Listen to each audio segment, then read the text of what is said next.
Morning, Kenny. Morning, Adrian. How are you getting on?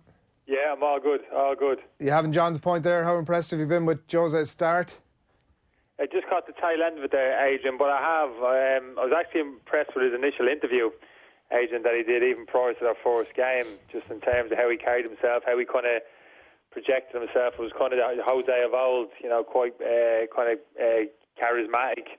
Just felt as if we got the Jose of 5 years ago back again, and the one which disappeared for about the best part of 3 years at Manchester United. So yeah, it's been a good start, but still work ahead for him. Yeah, every chance you're going to see that old Jose back, obviously, at some point in the not that distant future, depending on how results go.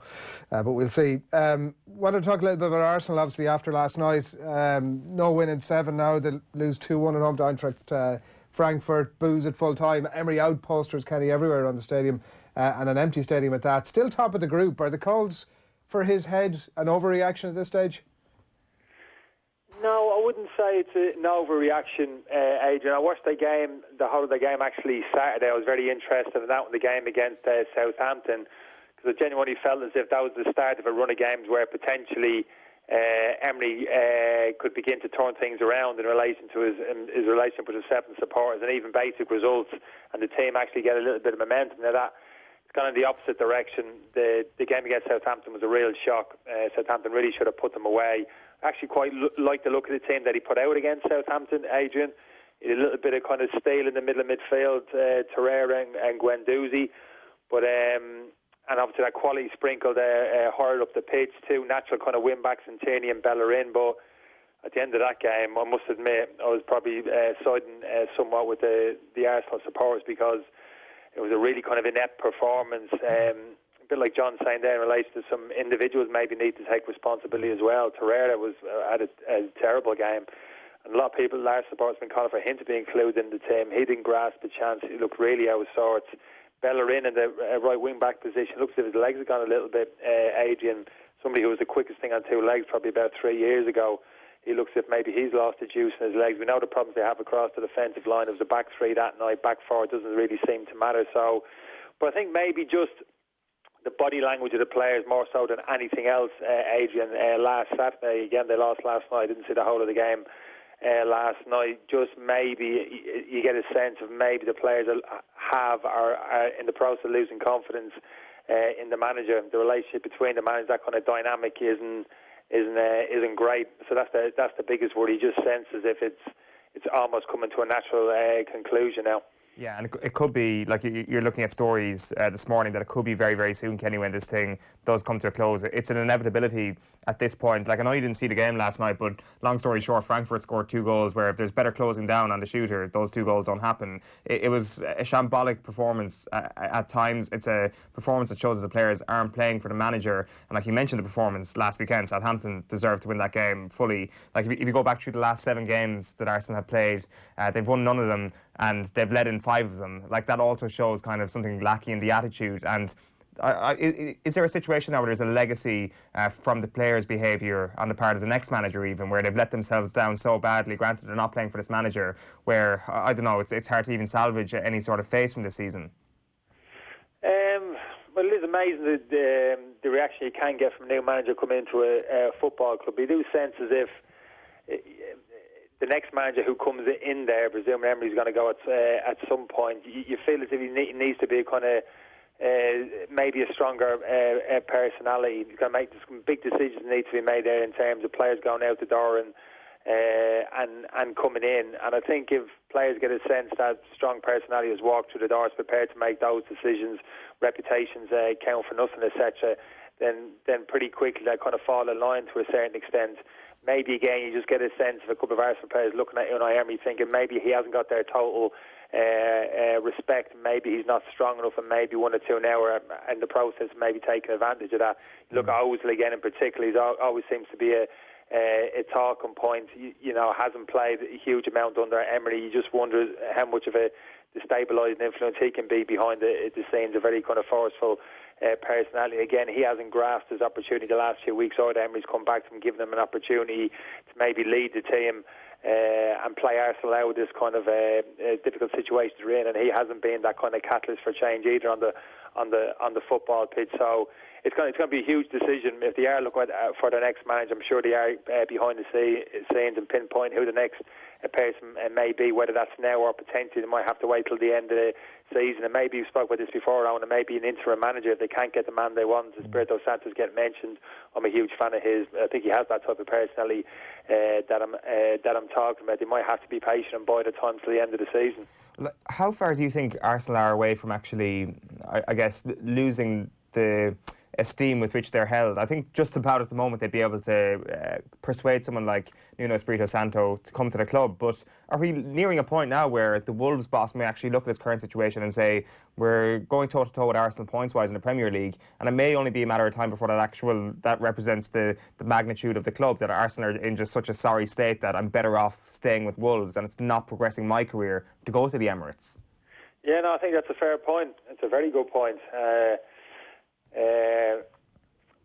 I suppose you can't get away from the fact that profile of the football club on the potential that's there. Now, that potential can only be realised in terms of maybe money being made available to the new manager and investment in the squad and all things like that. And that always hasn't been the case for Arsenal over the past number of years. But I still think Arsenal Football Club would be a huge draw. You know, the history of the football club, like I said, just its profile. So, yeah, I do take your point. I think the likes of Espirito Santo, I think these type of people are very kind of loyal to the clubs that they're at. People always talk about a project, how much they've invested in the football club, the journey they're on. And sometimes I don't think it's just talk. I think that is the case, and he's done a great job there. Maybe feels a certain amount of loyalty to the club and the players themselves who've kind of bought into what he's been trying to do at Wolves. So I think actually, yeah, you are right. It's not a case of Arsenal pick up the phone to Espirito Santo and immediately, woof, I'm out the door. Yeah. And I think probably you could make the same argument maybe for Brendan Rodgers being linked to maybe, I mean, Rodgers probably would have been an ideal fit in some respects if he'd still been sitting up at Celtic and this position at Arsenal would be coming available. Owen, I'm sure Brendan Rodgers would have been very much in the front line of the Arsenal directors and owners. But the job he's done at Leicester, the potential, the quality of the squad he's got there, if they were to contact Brendan Rodgers now, I'm sure maybe 6 months ago he probably would have jumped at that job at Arsenal. At this moment in time, the job is up to Brendan Rodgers. I'm not sure he'd make that jump either, and rightly so, because of the job he's doing at the moment, the journey he's on with Leicester City. So you're right, it is a good point. It's not a given that these managers would automatically jump ship. Yeah, and also, I mean, fingers will be pointed at the Arsenal ownership as well, that they obviously stuck with Wenger way beyond what was reasonable. They've appointed a manager who's, I think he had a decent start, if I remember rightly, and then things just obviously fallen total flat in their arse over the last while. Like, it's really important from their point of view that the where do we go from here question, that they make the right appointment, obviously. Is Pochettino a ludicrous suggestion, Kenny? Oh, it's borderline ludicrous.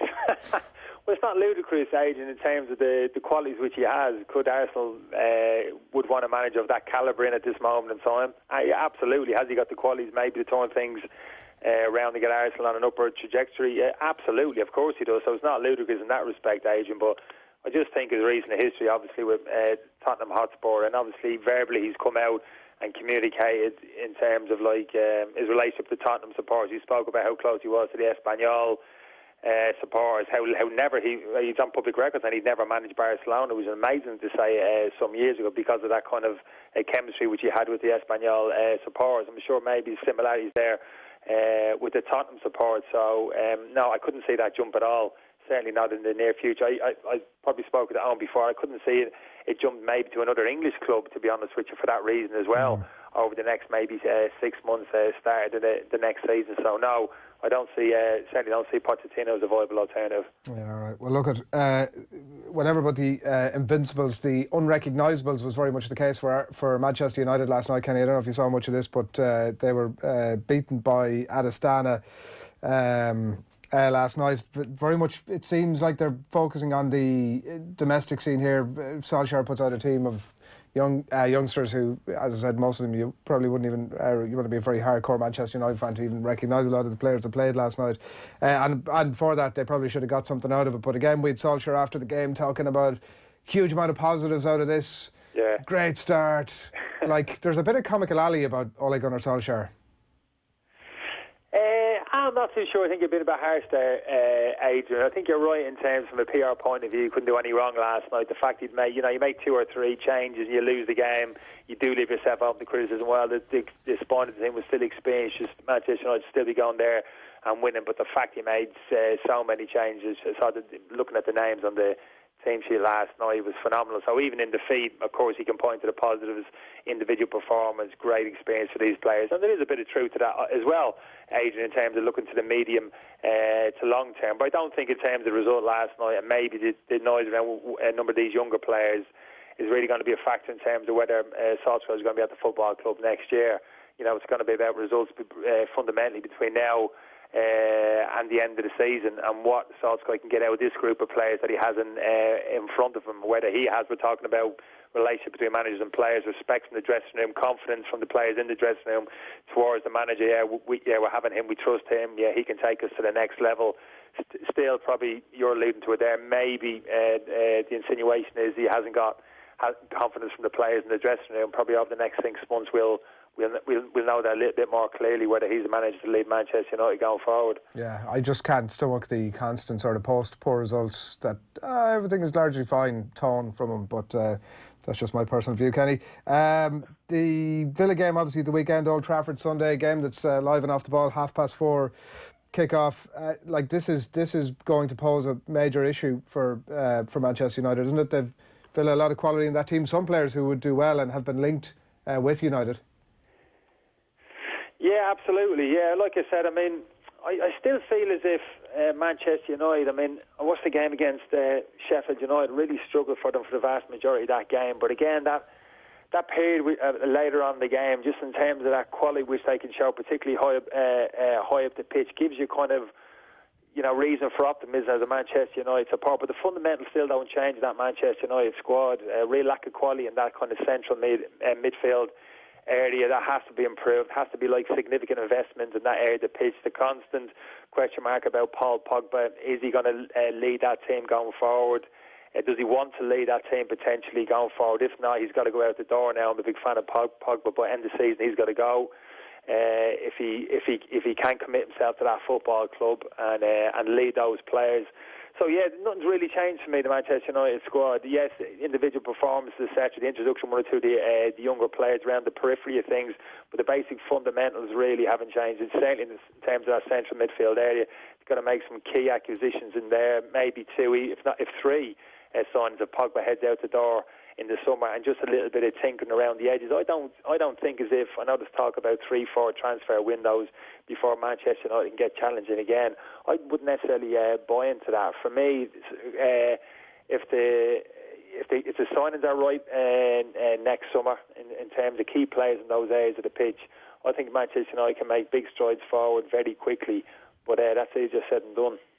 I want to talk just a little bit about the Champions League before we get into the weekend, Kenny. And Liverpool's storyline is an interesting one. You could look at a glass half full very easily and say it's a great draw against an excellent Napoli side who've caused them problems in the past, or you could certainly look at a glass half empty as well when you kind of think about the problems that have been caused for Liverpool defensively. I think perhaps the season flashed before their eyes with Virgil van Dijk lying on the floor after Mertens scored that goal the other night. Fabinho's out injured now for a little while, Kenny, it seems.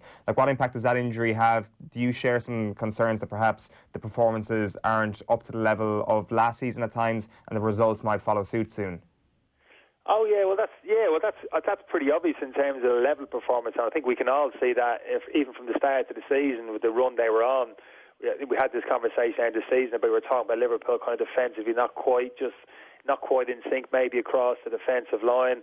And in terms of maybe some of the level of football, don't get me wrong, that's a pretty high bar down in terms of where they were for the majority of last season in terms of a top-level quality performance. Even individual performance across the front line, Salah in particular, hasn't quite been there. But it's been the mentality, isn't it, of the players, which has been the most impressive thing this season. That's just kind of drive that they have, determination, that kind of appetite for that league title, that refusal to buckle, to give up, to constantly just to pull themselves back into games and win. That's been the most impressive thing about them. But you're absolutely right, over the period of time, if you can't quite get up to that level of performance, sooner or later it's going to come back and bite you in the backside. I wouldn't exactly say that that's the case at the moment, but just got to be a little bit careful. Losing, obviously, Fabinho will be a loss to a certain extent. They'd be better off without him, Kenny, is that what you're saying? Fabinho before. Henderson obviously was slot directly in there for me, so for me I don't see a huge weakness in that area, the pitch Fabinho being out and Henderson being in. But there's always that bit of chit-chat about Liverpool's centre-half. You spoke about Van Dijk, even the goal the other night. Lovren made a poor decision for me, keeping that high line, looking for a cheap offside. He should have been dropping into the space and all those type of things. So look, it's not panic stations by any stretch of the imagination. The Liverpool squad is strong in depth, but it's that mentality for me, Owen, which is invariably going to see them through, regardless of the circumstances. Players coming in and out through injury or whatever reason, you just feel as if the momentum there behind that collective determination that they're going to push through any obstacle which is put before them this season and win that league title. Better off without Fabinho, Kenny, is what you're saying? No, don't be putting those words in my mouth. Falling out all these Liverpool supporters, God bless them. But no, I don't. I just feel that's the strength of the squad. Adrian, different qualities. Obviously, Henderson hasn't got Fabinho's passing range. We know that. But for me, very astute defender in there, very disciplined. With the likes of Oxlade-Chamberlain now available, and he's got so many options, permutations in that central midfield area. Adrian, that's the beauty. A couple of years ago, it would have been a massive problem losing one of his key central midfielders. Now he's got some really good options there, and that's kind of central midfield area. So that for me, that shouldn't be a huge problem. Liverpool's still in great shape for me. Do you have any concerns at all about the right side of defence, Kenny? Like Trent Alexander-Arnold obviously had to come into the game midway through the other night. Joe Gomez getting a little bit of flack for his performance on that side of defence. Perhaps he's much more suited to partnering Van Dijk at the heart of the defence, and obviously you kind of highlighted an error from Dejan Lovren there. Yeah, well, Bob, you've heard me make this argument for a long time about Gomez. I was a bit surprised he hasn't played more games regularly with Van Dijk this season, just to cement that relationship. Because for me, the start last season, if you remember, that's a long time back. These two were the best defensive partnership in the league, Van Dijk and Joe Gomez. And Gomez is still very young, developing as a centre half. But for me, they were outstanding. It was only that injury to Gomez was kind of checked that partnership, and I'm surprised he hasn't put them together sooner. I understand Matip came in to tail end of last season, was kind of playing well, very experienced player. Even Lovren has played his fair share of games this season. Again, Gomez, one or two small injuries, but for me, I couldn't get that partnership together quickly enough. That's the way forward for Liverpool for me at centre half. Gomez in particular is, ferociously quick and kind of aggressive, very good in 1v1 situations, balls down the side, recovery runs in behind. So all those type of things for me, I'd be very surprised going into Christmas and New Year if we don't see that relationship come together again at the heart of the Liverpool defence. Gomez is great in terms of versatility.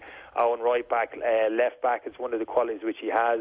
But for me, Liverpool's rock solid, strongest central defensive partnership is Gomez and Van Dijk, and the quicker he puts them back together and get a run of games, the better for Liverpool going forward, and certainly into the second half of this season.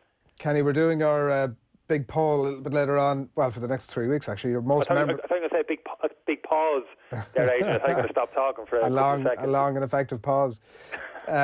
Most memorable moment of the 2010s is the nature of the debate. We're going to pluck our 2016 a little bit later on and have a debate, and it's going to continue for the next 3 weeks where we're going to throw it open to the public. Kenny, your football moment of the 2010s? Being thrown at me. It's 8:15 in the morning.